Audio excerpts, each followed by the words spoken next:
We are discussing cell cycle control, so I'm going to do the dance of the chromosomes to show you what happens during metaphase.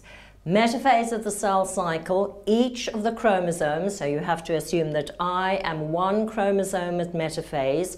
I consist of two sister chromatids, genetically identical.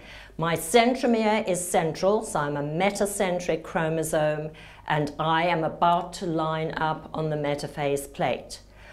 Condensin is keeping me as condensed as I'm ever going to be, and cohesin is attaching the two sister chromatids.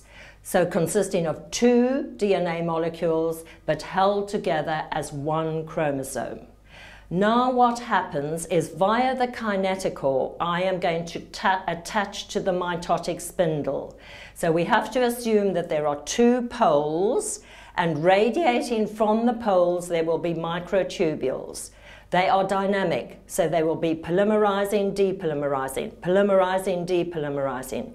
Eventually some of those will lock and cross-link. They will then help to stabilize the mitotic spindle, and they will be called polar microtubules. There will be other microtubules that will be radiating out towards the periphery of the cell. Those are called the asters, from the Greek for a star. Some of the microtubules will be heading towards the chromosomes. At this stage, the chromosomes are all over the place. But at the start of metaphase, these microtubules radiate towards the chromosomes and eventually will attach. So let us assume that a microtubule from this pole has attached to my kinetochore here. What happens now is this will be polymerizing, so it will push me this way. But I have at my kinetochore a little motor protein which is directed towards that end. So my little motor protein will be pushing me this way.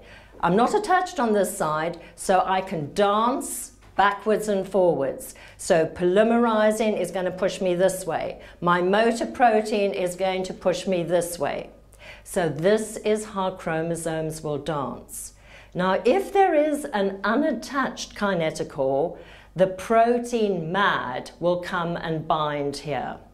And that means that the control will not continue to the next stage. So you will not get anaphase. The chromosomes will dance until eventually a microtubule coming from the opposite pole will attach to this kinetochore. MAD will then detach. So now I am in equilibrium. This polymerization is pushing me this way, and the motor protein is wanting to go that way. But there are equal and opposite forces from this side. So this microtubule polymerizing is pushing me this way, and this motor protein is wanting to push me towards the pole. So I am now lined up on the metaphase plate.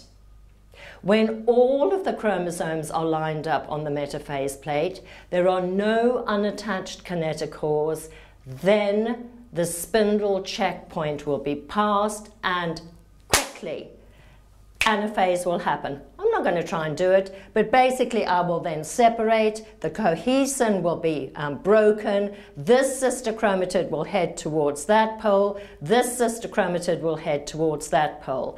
Each of those will consist of one DNA molecule, and at that stage you will call each of them a chromosome. So remember, if this dance happens, so the chromosomes are still dancing around and anaphase occurs, then it could be that both sister chromatids, one whole chromosome is down here, and it ends up in this cell, and that cell misses that chromosome. This will then result in two aneuploid cells, and that's genetically unstable. So these control points are very, very fine. They make sure that every chromosome is lined up before mitosis progresses from metaphase to anaphase. Now you need to know the molecular detail about this. I once had an essay where I asked this in an exam, and a student wrote me a little note, said, "Oh, Dr. Lund, I remember you did the dance of the chromosomes, but I don't remember the detail." You need to know the molecular detail. So you need to know the players in the game: cohesin, condensin, APC, MAD, BUB, CDC20. All of these are players, securin, separase.